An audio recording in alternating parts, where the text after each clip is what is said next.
कल पवन सिंह लाइव रहन इंस्टाग्राम पे आके बोलता रहन कि बहुत मार मारो। तो आप सबके पता होई कि केकरा कहलो ये केकरा कहले बाने आ केकरा के ना। और जेकर फैन बड़ा लोग ओकर फैन रहल ओकर नाम ऊंचा करत रहलो कपार पे हाथ में दिखावत कपार पर रखलो। अगर भोजपुरी में जब भी विवाद होता तब तो पवन सिंह खातिर पवन सिंह करता बुझा गईल। और केहू के बढ़ावत इंस्टाग्राम पर काम मकसद रहे कि इंस्टाग्राम पर लाइव आके बोले के रहे कि हिंकर फैन हो हुनकर फैन हो केहू तो उनके कुछ कहलहु नहीं कि तो विवाद साफा खत्म हो गइल बा।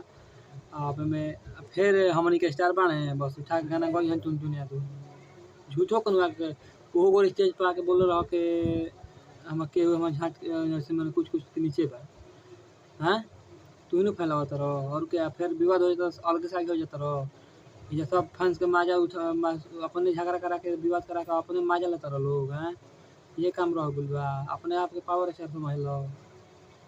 अभी इन्हें रुको फिर ऐसा मत करो तो फिर इन्हें से उठी हमारा हीरा स्टार चुनकी ना गावे लगी है फिर बह जी 2 महीना खातिर सब जना शांत हो जी सब जना सुन लो कह लो खेसारी विवाद में रहा खेसारी काल तो लाइव नहीं अब तो विवाद में केहू तो विवाद में के बा आप सबके पता होई विवाद में के बा नहीं के विश्वास तो जाके फेसबुक पर देख लो सवेरे यूट्यूब पर देख लो कि पवन सिंह का कहले बने खेसारी लाल के फैन खातिर एकदम खेसारी लाल के फैंस खातिर एकदम पक्का ही वीडियो जे खेसारी फैंस वाले पूरा देखिए लोग जाके जब बात कहते हैं समझ लो पवन सिंह विवाद फैला रहा बड़ा ठीक। और हमारे चैनल तूफान न्यूज़ भोजपुरी चैनल के हिरान स्टार टुन यादव के चैनल के सब्सक्राइब कर जाओ और वीडियो को शेयर करते हैं। लव यू जय हो हिरान परिवार।